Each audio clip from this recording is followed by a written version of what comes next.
exactly. Um, and as far as programming goes, so Sam's going to give a breakdown on how to apply those fitness principles he talked about last time, and we're going to try and keep it as simple as possible.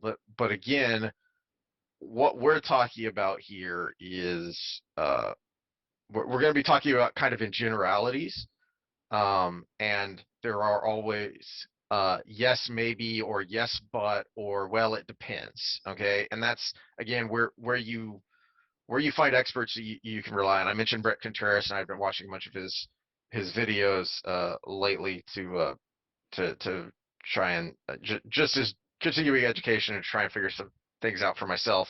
And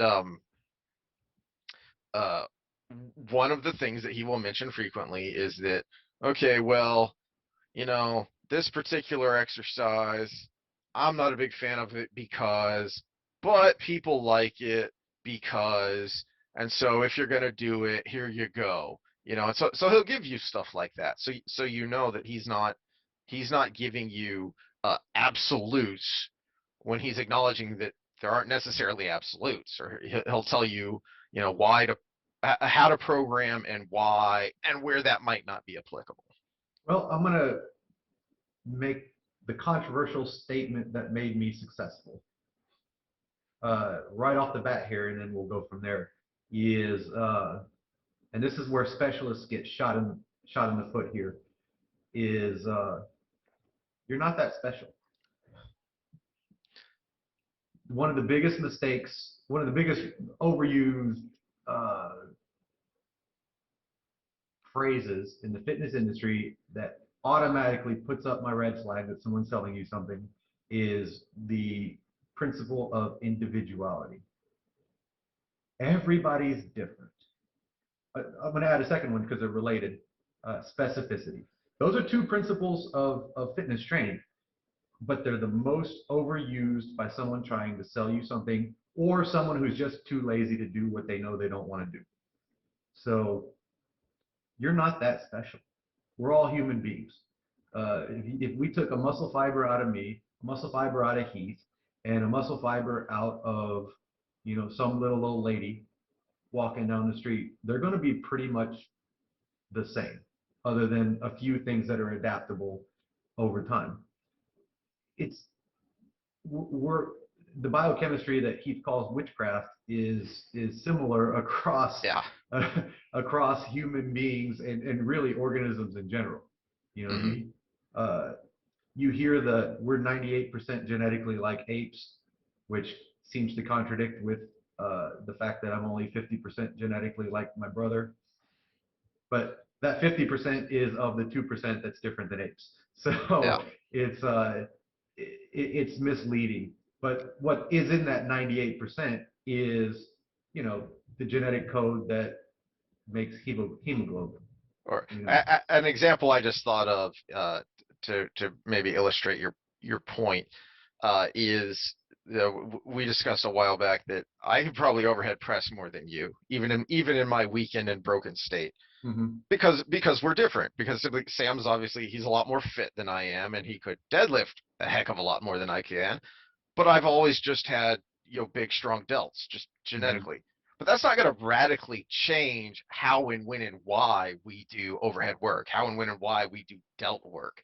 It doesn't hmm just that simple difference isn't going to doesn't radically change what's happening when we overhead press. It's just we have slightly different genetics that make me able to do that better. uh, yeah, individuality works in that situation. But like you said, I still need to overhead press even though I suck at it. Uh, Part of it is just body shape, but part of it is I have a fused AC joint on this side from a childhood injury. I can't lift my arm higher than this. Well, you're not going to be very good at overhead pressing if you can't lift your arm higher than this. Mhm. Uh, but I still need to do it. I still need to work the movement pattern as much as I can, whether it's limited because I'm a human being and I move in that plane. So what I did as a young younger coach as I started to understand things, not when I first started training at 24 Hour Fitness and I was an idiot, and I apologize to every client I had there. But when I first started learning the basics, what I learned to do was train in a pattern language. A good example of how this works is look at cooking. A recipe is exactly that. It's a set structure to follow. A pattern language is the actual cook who creates the recipe. So you know the rules of cooking, and you can adapt it to any situation. Look at the show Chopped, one of my favorite shows to watch, just to pass time. Just they give them random ingredients, and they know the rules of cooking, and they make something hopefully good. Whereas if you just, your best cooks don't know a lot of recipes and just keep making different recipes depending on what they need. They know the rules of cooking. And so what happened when I went back to grad school and started weaning away from CrossFit and 24-hour fitness days and stuff is I started learning the anatomy of human and the principles of fitness, the principles of training and all of that. And okay, so now how do I take this human being and adapt them to where they want to go? And where they want to go is where individuality comes in. Individuality mostly, again, special circumstances aside, like post-cancer and stuff like that, for 95% of us, individuality mostly comes from past body exposure. Like I said, my fused AC joint, that was from an injury at some point, but in normal circumstances, I'd be able to lift my arm overhead. Preference and goal. So if my goal is to become a national level power lifter at 40 years old, I obviously have to train like a professional power lifter. And I sacrifice all the other things to go along with it. If my goal is to be a bodybuilder, I obviously need to eat and train like a bodybuilder. If my goal is to be a marathon runner, I need to do the opposite of those two. But if my goal is to just maximize my body as I age, well, all of those things marry together to a more less individual picture when it comes to training, because we need to address all of those 5, 6 physical fitness components, and knowing that any emphasis on one is going to sacrifice from another. Exactly. And this is, I think that's key as we get into the specifics here.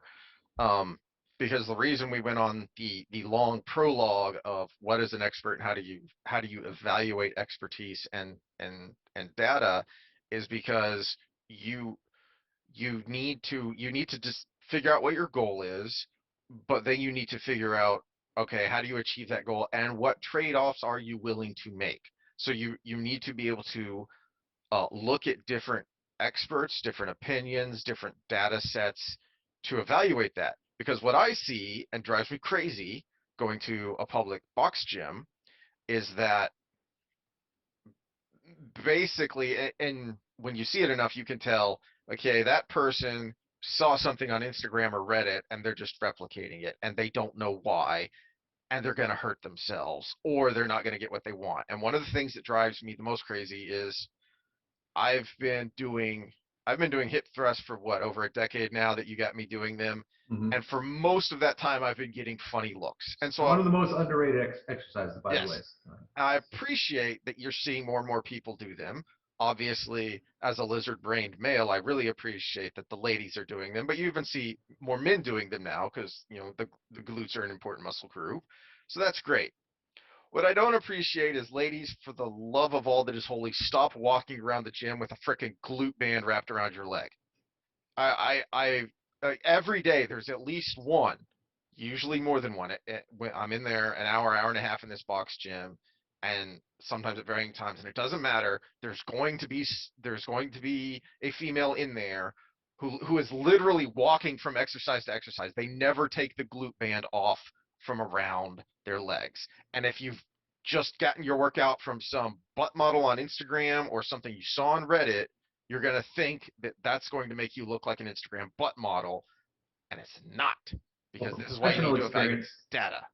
professional experience, and this is where sales comes into it, because sometimes the right thing to do and the marketable thing to do are not the same.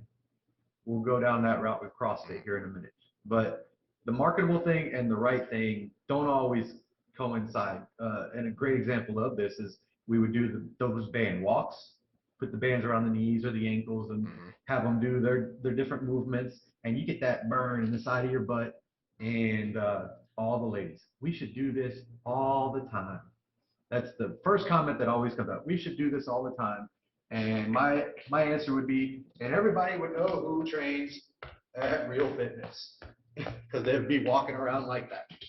Because yeah, exactly. You would be patterned to just externally rotate your hip, and so there is a dose response. And my whiteboard is upside down because I thought we would do the other before dose response, but we'll go into dose response. So it's just like medicine. Again, similarities across fields here. It's just like medicine. Some is good. There's an optimal amount, and more is not better, and eventually more can end up being detrimental. So you end up, whoop, everything was on the screen. You end up with a chart that looks like this. My improvement, dose, and as the dose goes up, you can hit an optimal amount, and there's a range there, and then it'll start going down.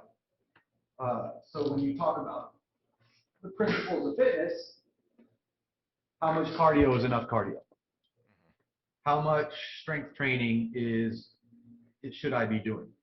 Well, if you don't go by dose response and I want to get stronger, well, I could do 100 sets of 100 singles, and I'll get stronger. But at some point, you reach a neural fatigue, you reach a muscle damage point, you reach a mental state where you're going to start getting diminishing returns on that. And so there's a lot of work been done on what's the best set and rep scheme to just get optimally stronger.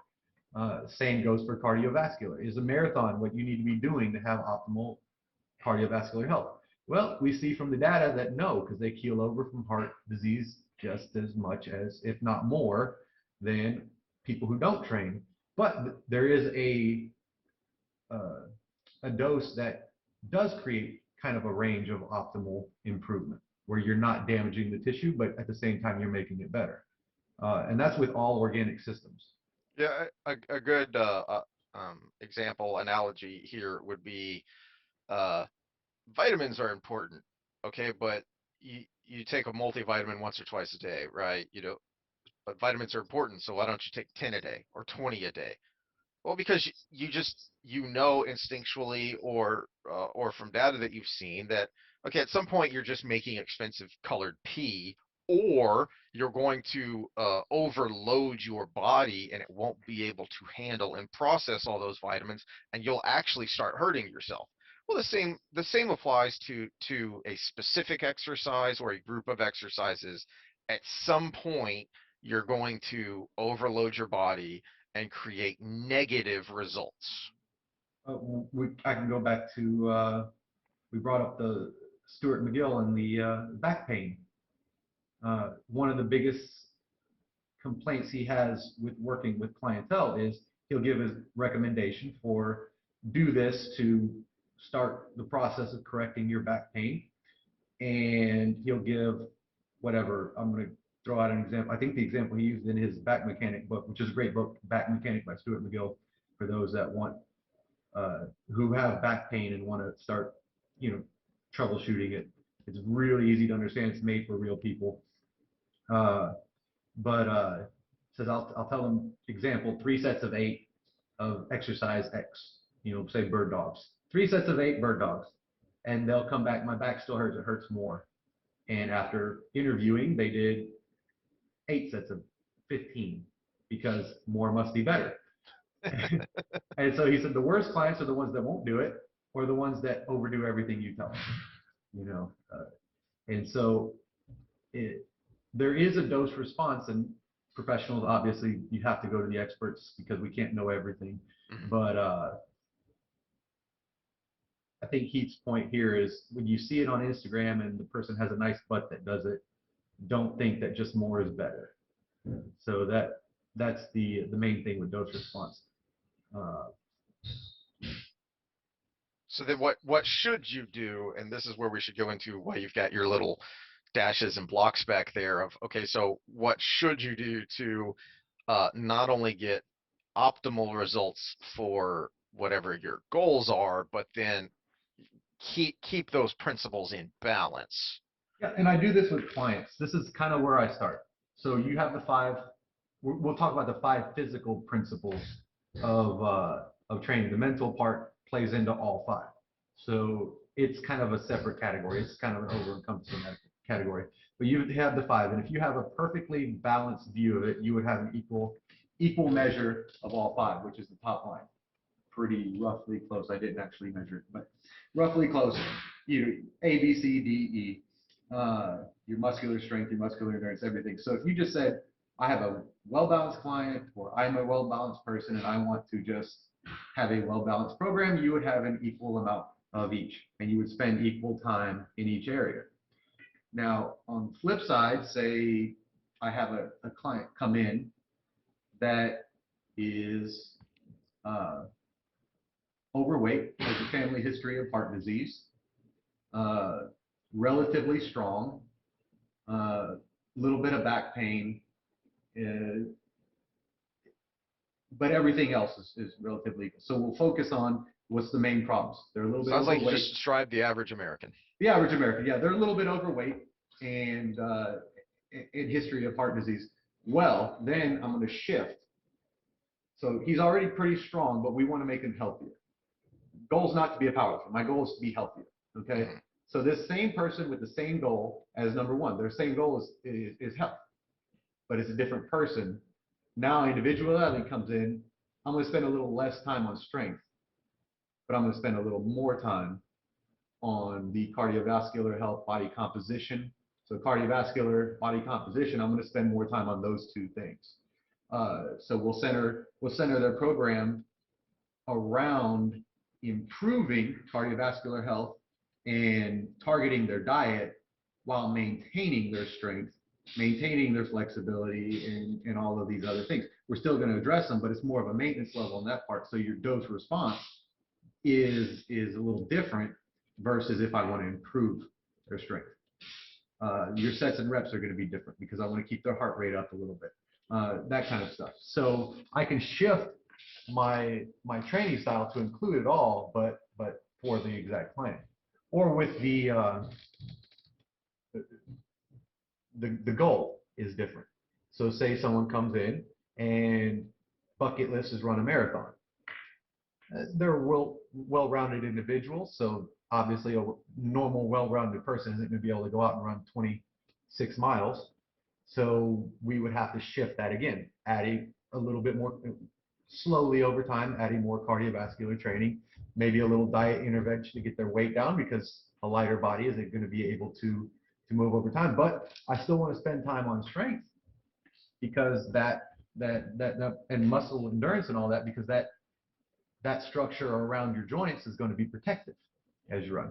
And if you have the strength, if you don't have the strength to propel your body forward, obviously you're going to have to work harder to do so. So we want to maintain those as much as possible. Although the more we shift towards the cardiovascular, the more negative effect you might have on those others, but you can still mitigate that negative effect while increasing the other if you still include them in the program. So what I do is I start with the 5-point even and then shift things around for my client or their goal versus just saying, oh, they want to run a marathon, here's your marathon running program. Or, oh, you want to lose weight, here's a 1,200 calorie diet.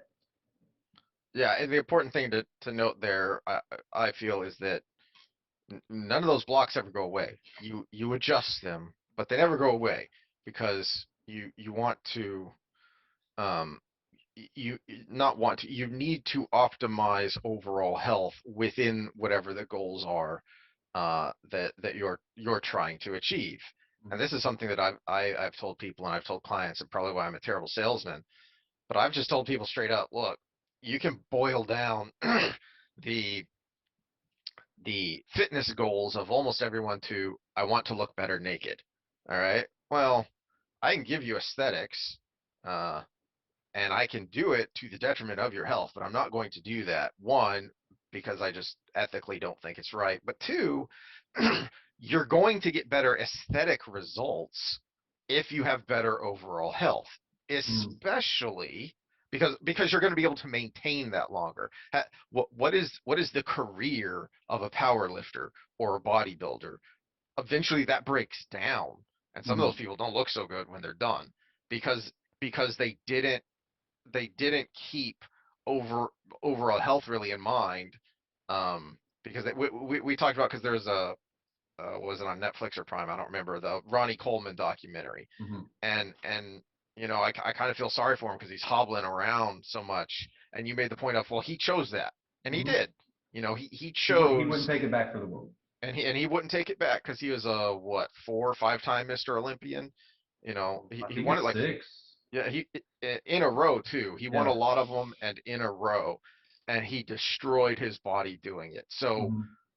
if your primary goal, even if you want to be healthier, but if you're really looking at aesthetics too, which is what most of us are, that's going to be a more sustainable long-term goal if you make sure you balance that health, especially when you start to hit 40 plus.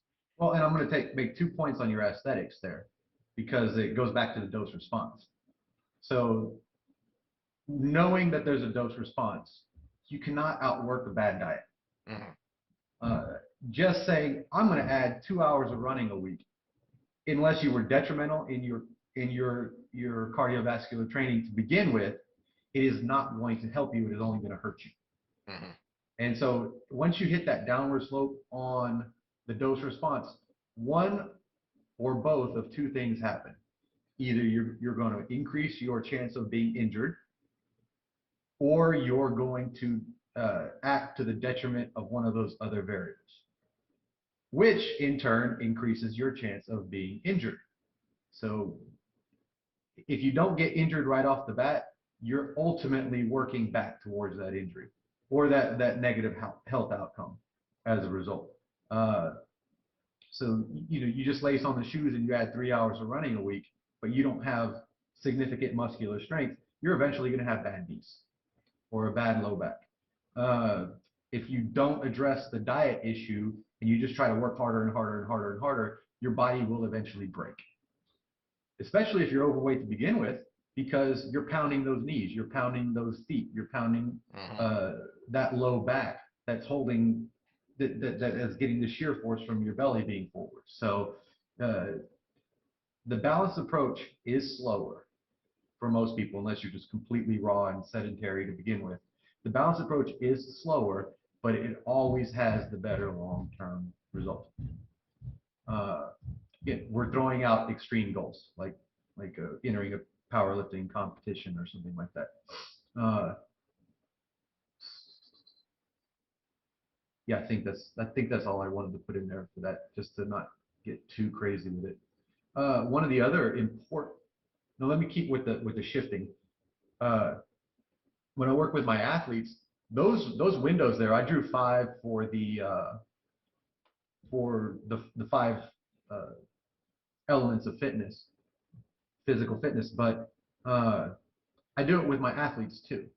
So if I take, say, my pitchers, baseball pitchers specifically, well, you have an off season, and so when we do things in training phases where we build one phase onto the next, onto the next, and onto the next, and they have a different focus for different reasons, and uh, all of these different variables we manipulate within those phases have different outcomes on the body, and they're all important.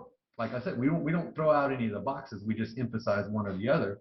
And a good example, and this is where this example I'm using for baseball is a good template for anybody that's starting training. Okay, so we'll have our body prep phase. I call it the body prep phase. We're training for harder training, and it's your higher rep sets, it's your shorter rests, it's a lot of volume. It's good for building your muscle and tendon density, which is important for injury prevention. Your muscular endurance is probably your primary training variable there. I'll work on cardiovascular endurance to some degree in there, not a whole lot, but there's a lot of reasons why, but mainly because that's the easiest variable to train. And so and it's also the easiest to lose. So what we can do is we can kind of maximize our time by tacking that on to the preseason. But for general fitness, I'd say put a little bit more time in that than I do with my athletes. But you start with your body prep. Again, higher reps, higher sets, muscular endurance. This is where you chase the burn. I say lighter weight, but I manipulate that down the line with advanced athletes to where we're actually doing high reps with a lot of load and the volume load is high. And I think that's important, but we're starting from scratch. So body prep. Then we go into a muscle building phase. So I'm going to take this baseball player and basically bulk them up. Now, when you do that naturally, you don't get the size of a bodybuilder. You're just adding muscle density. So now we've spent But time. bulking up, don't be scared of the term. Bulking up doesn't Mhm. mean you look bulky, Mhm. okay? Unless your diet is crap, bulking up doesn't mean you look bulky. And diet is key, and we'll go back to that. We'll come back around to that. So body prep, muscle tendon density, muscle endurance, building, reducing injury down the road. Muscle endurance, again, muscular strength together. We're always working things like range of motion and stuff like that. But then what we call a hypertrophy phase, which is we're focusing on building the muscle. And we've already focused on building the tendons and the connective tissue around them. And they're going to still benefit during this other phase too. So we've spent basically twice the time doing the connective tissue. And now we're focusing on the muscle. And then we move to a strength. If we have time, we go a strength, and then we turn that strength to power. So we're adding a speed element to it.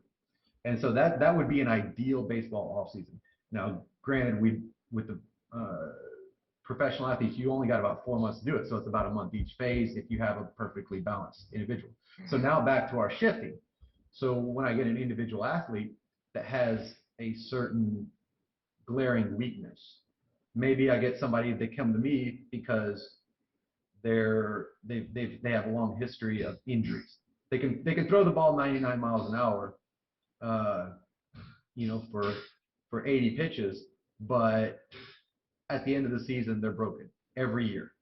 Well, what I see I'm going to do, I'm going to shift that window for that injury prevention phase.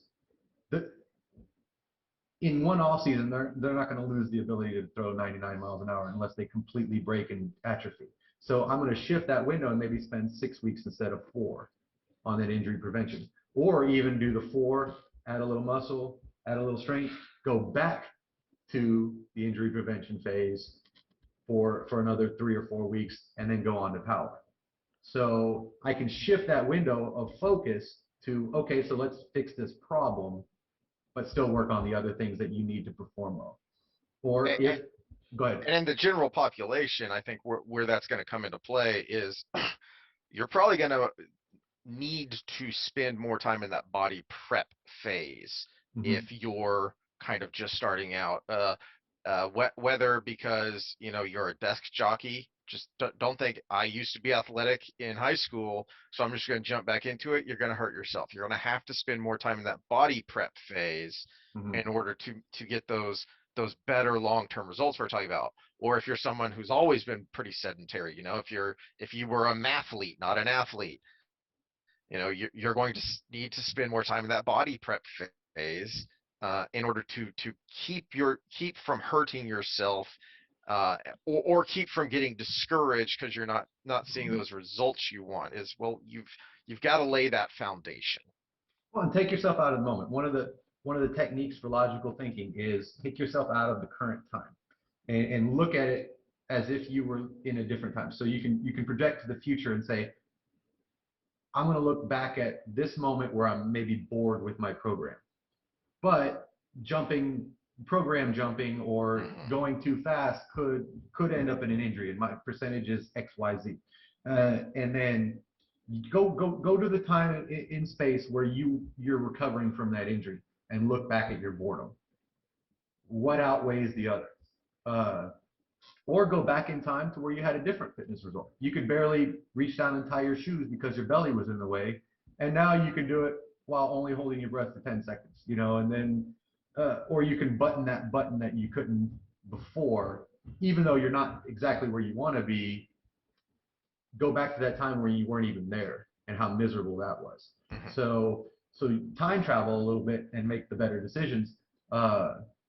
There are ways to spice it up without changing everything, tearing it all down, and jumping on the next program. Uh, but just But do. somebody on Reddit told me I needed to use muscle confusion. Is this where I go to CrossFit? Sure. P90X was the marketing campaign that was muscle confusion is the key to adaptation. First of all, that statement alone is a contradiction. So muscle confusion is not the key to adaptation. Muscle confusion is the opposite of adaptation. You don't adapt to anything, you constantly change. The only thing you get good at is constantly changing things, and maybe a little bit more repertoire of different exercises because you've gone through so many. But the key to adaptation is progressive overload, which involves consistency. So this is key because one of the biggest mistakes is jumping too far too fast or not overloading at all. There's two extreme spectrums there, but it's the most common things you see. You see that guy that comes in and maxes out every day trying to get stronger. That's not progressive. Or you see that person that just picks up the pink weight every day and reps out 50 reps and says, I'm getting toned, Yep. and goes home. And they never get the muscle tone they want. So progressive overload is the key to adaptation, which means I systematically increase how much my body can do over time. Uh, I think a good layperson definition of that is you want to continue to challenge yourself. Okay, your workouts should not kill you, but they should not be easy. mhm. uh, I like to do this with my clients, but I think it's a good advice for someone doing something on their own, because you could go study Jim Wendler or Dave Tate or all these great strength coaches and get the percentages uh, to systematically overload the way they do, which has got a lot of science behind it. It's a little rigid for me, Mhm. but I like the rep range. So say I'm working muscular endurance, so it's a higher rep scheme to begin with. I'll throw out there, okay, you've got 12 to 15 reps. If you hit the high end and you feel like you could go on, then we'll add a little weight. If you can't Yeah. get the 12, then you're obviously too heavy. If you're hitting that high end, but it's all you could do for that day, that's usually probably pretty optimal. And so what we do is we try to increase, maybe they hit at a given weight, 100 pounds for whatever, 100 pounds overhead press. They hit 15, set 1, 15, set 2, 12, set 3. Well, now next week we can try 15, 15, 15. And maybe even after that, they say, you know what, I hit that third 15, but I felt like I could have done 17. And so, okay, so now we've got communication going back and forth, and you can communicate in your own head. I could have done 17. That's probably about a 5% increase in weight. So I can go up a little bit. And you can Eh, systematically go up using this range. I think one of the pitfalls of the rep range of where you can go wrong is remember, I don't remember who I got this from, but form over ego. Okay, Yeah. it needs to be a good rep. Okay, if you're doing this with the bar, but I got it out. No, that doesn't count. Take some weight off and do good reps. Okay, and then when you get to where you hit the top end of that range of a good rep, okay, and you can keep going, then you add weight. Uh, should I go here since I'm considered the expert? Uh, Sometimes I question effort when I see everything perfect. Yes. So there is a balance there. Now, you don't want to get so imperfect that you hurt yourself. Nobody, Mhm. please, nobody take this as me saying start swinging up weights when you're doing bicep curls. Yep. Like it's, just try to, yeah, there's a big difference between ego lifts and feeling the struggle every once in a while where things Yes. aren't perfect. Like I said, I'd rather someone hit 15 and it start to look ugly by the end than to hit 15 and say, I could have done 5 more and go home left wanted. And that's the tricky balance there is those last few reps should be a struggle. And your form will start to break down. You just want to be careful that your form doesn't start to break down to the degree that you're going to injure yourself. Well, I'm going to put a little rule on that. Here's your rule. If your form breaks down on a rep, don't do any more. But it's okay that it happened that rep. Hmm. That tells you at least you were doing pretty good effort. Unless you can honestly evaluate in your head that it broke down, but that was a lack of focus, or that was a one-time Yeah, thing, yeah. or I see what happened. I can resist it the next time. Especially if you are like a lot of us, somebody who has chronic pain or mobility issues because you spend too much time here sitting. So the other day I did drop sets on my squats for the first time in forever. Um, and the last set I was doing, I did 1 rep and then I stopped because I felt a little pop in my knee and I said, nope, I'm done. Okay, that's good enough. I'm burnt out. My form is breaking down to where I felt something in my gimpy knee start to get gimpy, so I'm done.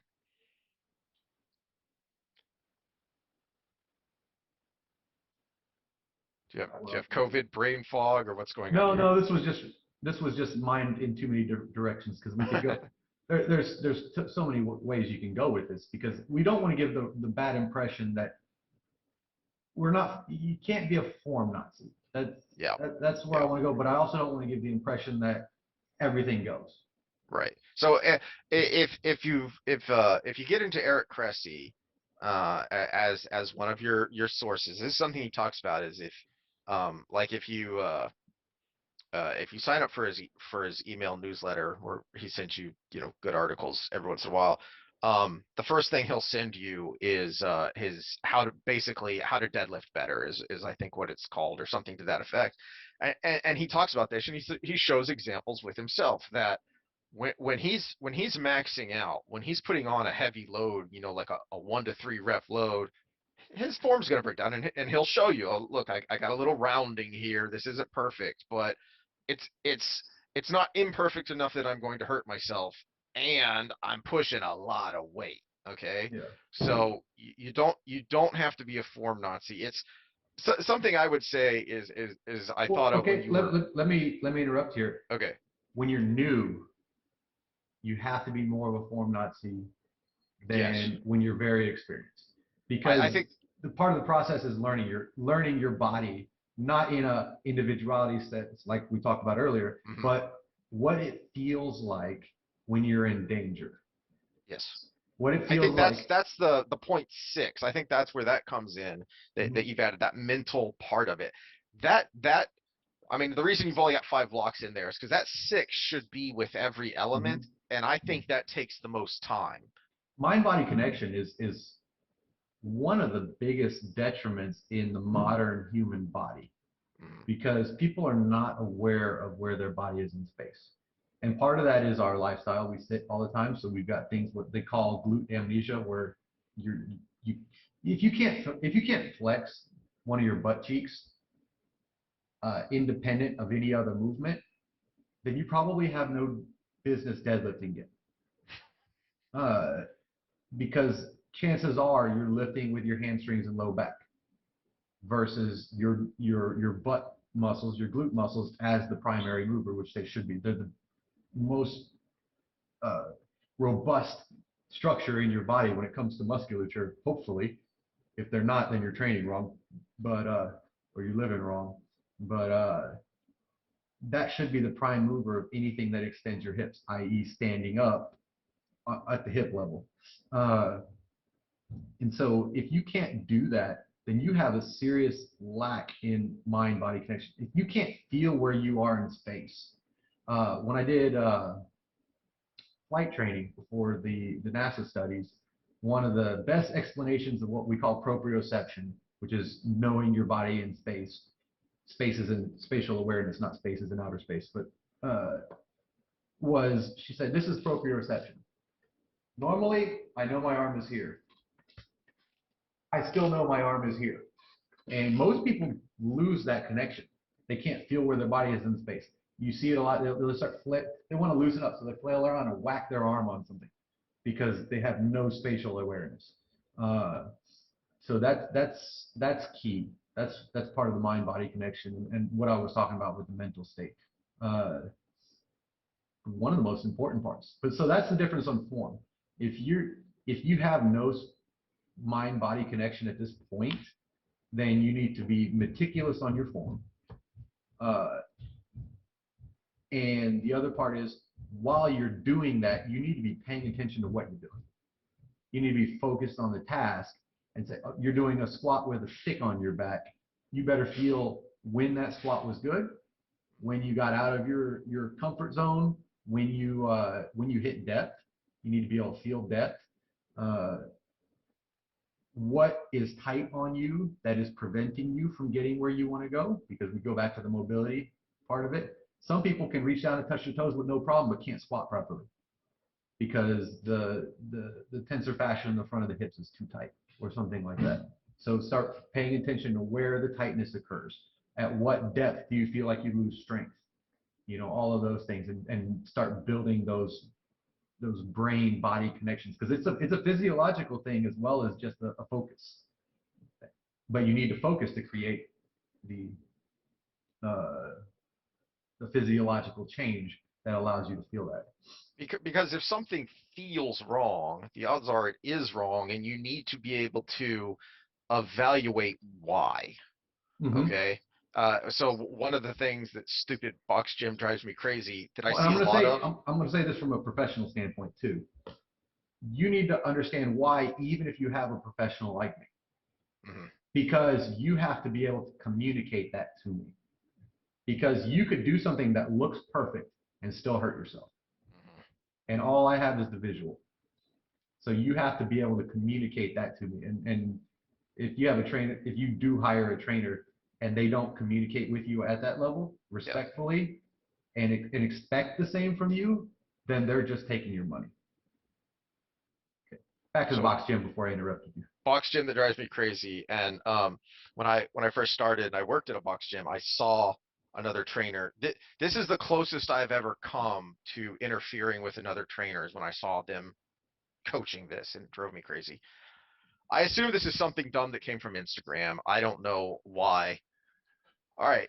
Leg press. How many of you ladies are doing this where you cock yourself sideways and you start pushing the leg press? How do you not feel that that feels wrong? Honestly, your spine is contorted, your hips are tight, your knee is doing something funky. How do you not feel that that's wrong, and then take a step back and say, all right, I saw some person on Instagram or Reddit or whatever doing this, telling me to do it, but it feels weird. Why? Because the legs are burning, the butt is burning. Is No. there, so ask why, and then ask, is there a way I could adjust this to where it would be done safely and comfortably? If not, is there something else I could do that would give me the effect, but healthier? Yeah. Well, it's difficult. I'll say it's difficult because we're as a population, again, nobody knows everything. There's a lot of misinformation out there, and there's no this.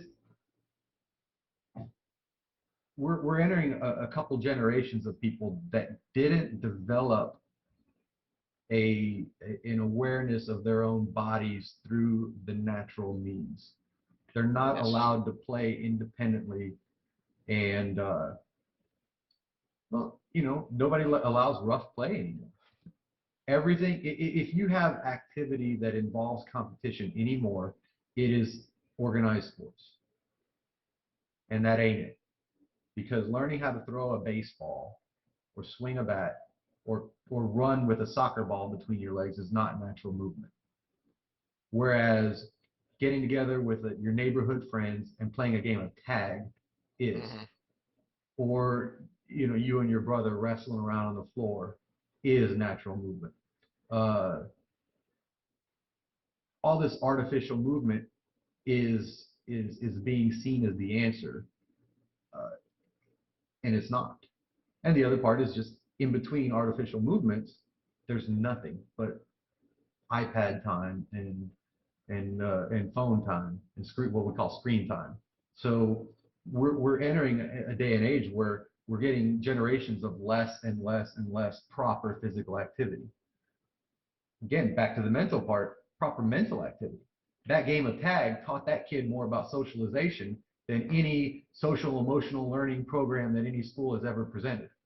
And the reason those programs have to exist right now is because we don't let kids play unsupervised together anymore. So, we're anti-fragile, to steal Nassim Taleb's terminology there. It's the best. We get better with stress if it's the proper stress. And natural play between kids is the proper stress to socialize and create a physical environment if you allow them to play physically without structured rules. Let them come up with the rules. That's how they socialize. But we're entering a stage where what you talked about with the sideways on the thing, their exposure to fitness is what they saw on Instagram. That's it. They think it's right, and if it feels wrong for them, this is the knee-jerk mental reaction is I must be out of shape. No pain, no gain. It must be because I'm not as in good a shape as that person, which is why I'm feeling weird. Not because it's a contorted position that may be not proper for my flexibility level or my strength level or even just ridiculous to begin with.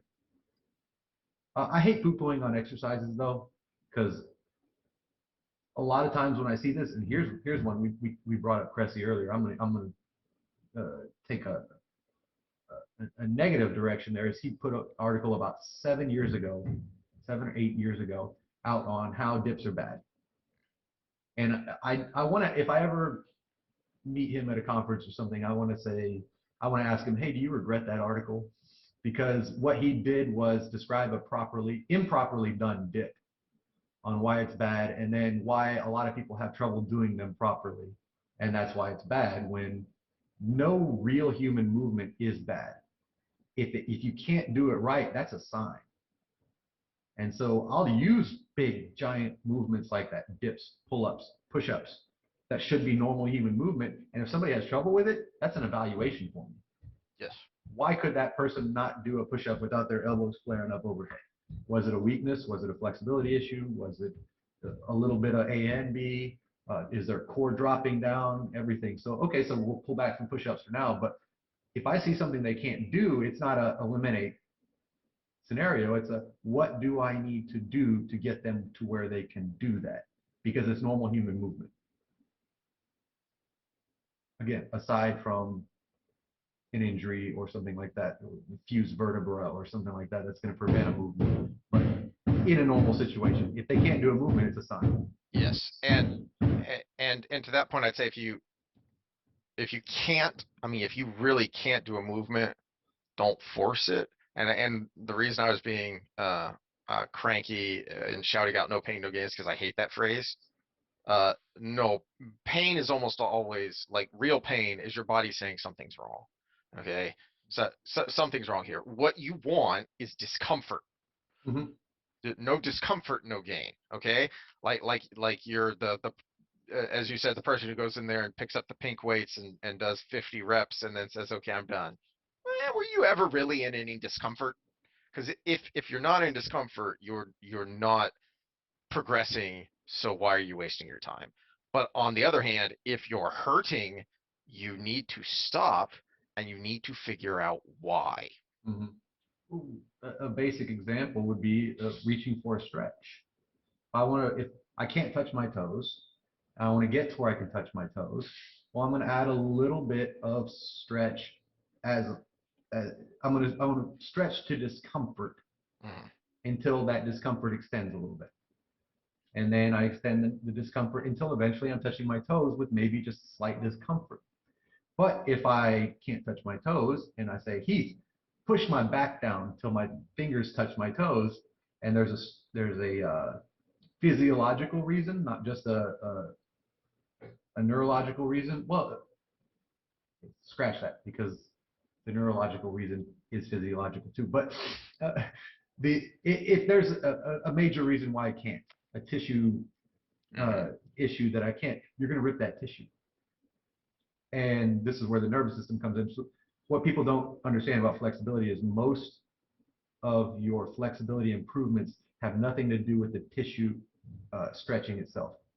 It's the nervous system response to the stretch. So what happens when you reach a point in your stretch, you have sensors in the muscle that cause a contraction if it feels in danger. And so you teach that system to allow you to go further before it feels in danger by progressively giving your muscle cells a little bit of cognitive behavioral therapy of comfort as you go forward till you can get to where you need to go. And obviously, as everything else, there's a dose response. We don't need to become contortionists to be healthy. In fact, at that point, there's a lot of issues that go along with it. Mhm. All right. Well, I think that's probably a good place to wrap it up. And as kind of wrap up, I would point out that it occurs to me that we said we were going to talk about programming, and we didn't tell you to do, you know, 3 sets of 15 RDLs and 3 sets of TID to bench press and on Monday and then on Wednesday, because there's more to and more basic fundamental parts of programming than your exercises and your sets and your reps. Because when you go digging around on the internet for a program, that's what you're going to find. Is you're going to find, okay, Monday, Wednesday, Friday, you do these exercises at these sets and reps. And okay, well, that's the specifics, but why? Why are you doing why are you doing those things on those days? And is that what is most optimal for you? If it is, great, go do it. But first things first, you need to evaluate yourself and figure out where you kind of sit within these 5 blocks. Yeah, we can go into more detail. You can go into as much detail as you want. I'm going to give the simple template, and I alluded to this earlier. And I am going to speak in sets and reps here. Mhm. So start do 3 month program and repeat. And you start 1 month high rep, 15 to 20 reps. The next month somewhere around 8 to that's 15. And then the next month somewhere around 5 to 8. And then repeat. Now, if you get to the end of, say, your 8 to 15s and you still feel like you can't handle a strength set, go back to number 1. But high, medium, low, back to high, medium, low, and then as far as exercise selection, this is a beginner. If you're a beginner, pick a squat movement, a pushing movement, a pulling movement, and a core exercise. And here's what I do with beginners. I do those 4 for 3 sets high reps. Then I do another 4, same pattern, 3 sets high reps. And then I have a second day, which is just different variations of those. And then repeat, boom, boom, boom, boom, 2 or 3 weeks till they look prepared. And then go on to the other stuff. You can make it as easy as you want. So a squat, a push, a pull, and a core exercise. A hinge, a push, a pull, and a core exercise. Boom. There's programming 101 for the beginner. Easy as that. Anything you want to add to those? No, no, No. I think that uh and just keep in mind that dose response. Don't say, okay, well, if that's good, then I'm going to do it every single day. No, no, hold on. You need to recover. Yeah, Okay. start every other day. Yeah. For those recovery is the most overlooked principle of training. You got progressive overload, which we talked about, individuality, which we talked about, and I think is overused, specificity, which we talked about. And for general fitness, it's non-specific by nature. Uh, Rest and recovery, and that's the most overlooked. But I'm going to add consistency. Mhm. That's my own consistency. So have your rest and recovery, which is your day is off. Uh, Consistency in diet nutrition. That's another one. So we're uh, again, beginner advice: eat less crap. Easy It, enough. we know what's bad for you, and we like it because it's bad for us. It gives us that nice serotonin boost, and we like it. But we know it's bad Well, for us. So, so I'm going to go biologist on you. It's not bad for us. It's oh, bad for okay. us. It's too available to us because it's good for us if we don't eat every day. Well, when we were growing up, we had Mountain Dew and moon pies at McDonald's, but we didn't have it every day for every meal. Yep. All right. So get up, move, follow that pattern if you're getting started. I guess I have no excuse but to now that I'm figuring out this web stuff to get my Real Fitness web page going. Haha. Uh, so once I get that going and published, I will link it. So other than that, anything to sign off? Nope, I'm gonna go do things now. Yeah. Well, I was gonna squat after this, but we went long, and I have clients at 4, so in 20 minutes. So I guess I have to work out at night. I don't like working out at night, That's because we're old. but well, because we were talking about nutrition earlier, it's because I fast, and I usually don't have my first meal till after workout, so I have to make the choice now. Do I eat something now and feel sluggish during my workout, which is my typical Mhm. uh, feeling after eating, or do I go ahead and extend my fast till like 7 o'clock tonight? So I think I'm going to extend it.